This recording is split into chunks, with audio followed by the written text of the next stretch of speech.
Senta, que hoje o assunto é sério. Nós iremos falar de quadro obsessor. Como que isso te afeta energeticamente? Pode afetar até a tua saúde.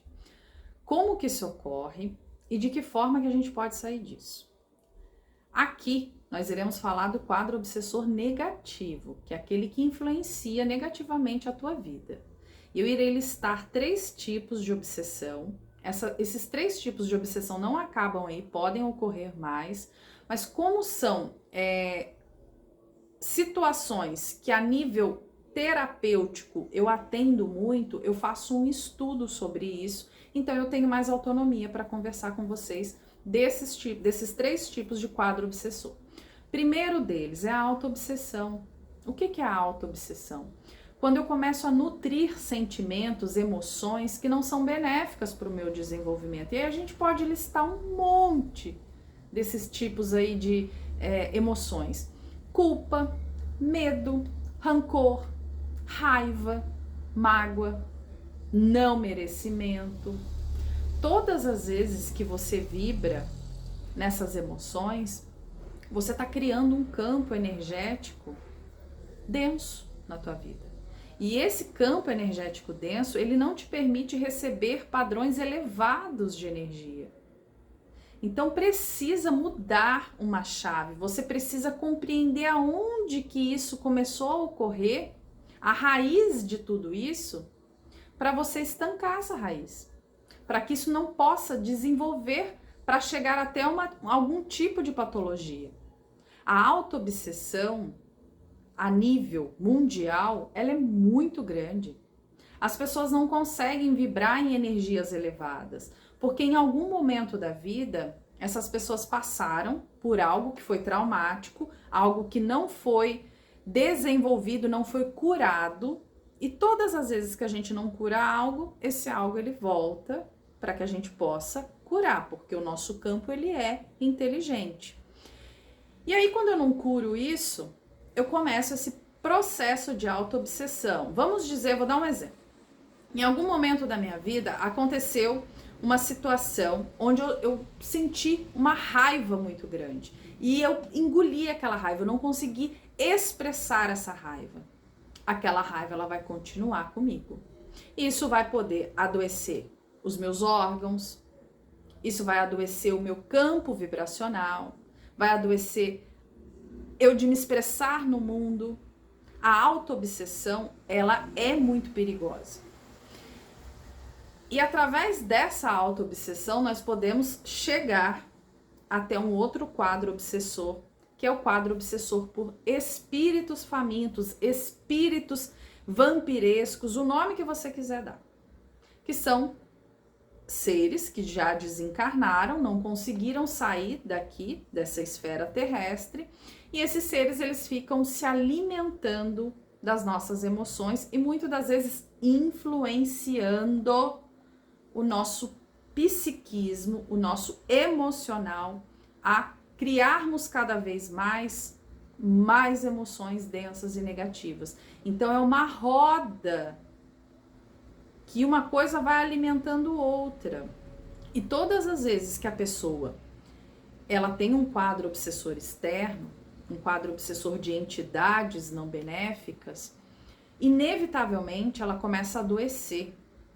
Ela começa a adoecer emocionalmente, onde alguns quadros psicológicos podem se apresentar. E aí a gente pode citar um monte, pessoal.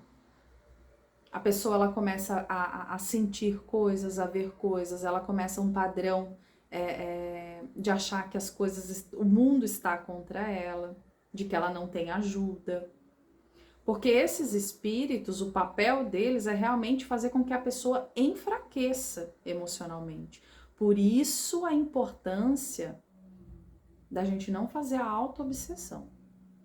Porque a autoobsessão inevitavelmente vai criar essa segunda obsessão, que é de espíritos externos fazendo uma emanação deletéria para o nosso campo. E eles se alimentam disso. Terceira obsessão, os colegas, os amigos, a família. Todas as vezes que você deixa que as pessoas ditem a tua vida, todas as vezes que você deixa que as pessoas, elas de alguma forma, se intrometam no teu processo de desenvolvimento. E quando eu falo se intrometam, é aquele sentido das pessoas elas não compreenderem o que você está passando e elas começam a dar palpites, elas começam a dizer para você, você tá louco, você não pode fazer isso. Quando você deixa de se escutar e você começa a escutar o outro, somente o outro, você não acessa a sua bússola interna, que é o teu conhecimento de alma, você está deixando que as pessoas façam um quadro obsessor com você. Quantas vezes você não viveu um sonho, algo que você queria, que você gostaria, que você quer ainda, porque o outro disse para você, não, você não é capaz de fazer isso. Isso não pode, isso é errado. Isso é uma obsessão por pessoas amigas. Família. Vamos lá, dar um exemplo. Existe uma família que todo mundo é médico. E aí você quer ser músico. Eles acham aquilo um absurdo, porque você não pode sair desse enredo, você precisa ser médico. E você não tem um dom que você quer desenvolver sobre a medicina. Você quer ser músico. E aí você acaba indo fazer medicina porque a tua família te impôs isso. Isso é um quadro obsessor. Isso é um quadro obsessor, só que aqui há âmbito na fisicalidade, com pessoas que nós convivemos. Todos os quadros obsessores, eles são muito violentos no nosso campo energético, visto que não traz um benefício de desenvolvimento, muito pelo contrário. Ele ocasiona uma ruptura com a tua raridade, com a tua expressão de vida. Todos nós temos essa expressão de vida, que é a nossa própria energia. Então, quando você se deixa levar por esse quadro obsessor, e muitas das vezes, gente, isso acontece inconscientemente. Você não tem consciência que você está deixando algo acontecer na tua vida. Você simplesmente deixa acontecer por causa de uma emoção não curada. Porque você ainda não consegue se ver com a autonomia que você precisa. Você não consegue se ver como protagonista da tua vida. Então, qual é o papel de um terapeuta, de um facilitador da expansão da consciência? É te ajudar a chegar na raiz disso, ajudar a limpar essa questão. E se tiver um quadro obsessor externo de espíritos vampirescos, esse terapeuta, com as ferramentas que ele possui, te ajudar a retirar isso do teu campo. Então, vamos lá, vou dar o meu exemplo, tá? A nível terapêutico. Todas as vezes que uma pessoa chega para fazer apometria comigo, e eu vou explicar para vocês o que é apometria, primeira coisa que eu vejo no campo energético da pessoa, se ela tem quadro obsessor. E o quadro obsessor, aqueles 3 primeiros lá que eu citei, a autoobsessão, quadro obsessor por espíritos vampirescos ou a obsessão familiar e no enredo que a pessoa vive. Porque quando você vê esse quadro obsessor, a primeira coisa de tudo é você ajudar a pessoa a enxergar essa obsessão e a sair disso. Obviamente, quando é um quadro obsessor de espíritos, a gente faz um outro tipo de tratamento, um outro tipo de atuação. Existem meios, sim, de sair desse enredo. Nós não precisamos ter quadro obsessor. O que a gente precisa é manifestar a vontade de mudar, de transformar uma situação em outra, para podermos passar por um caminhar tranquilo e genuíno.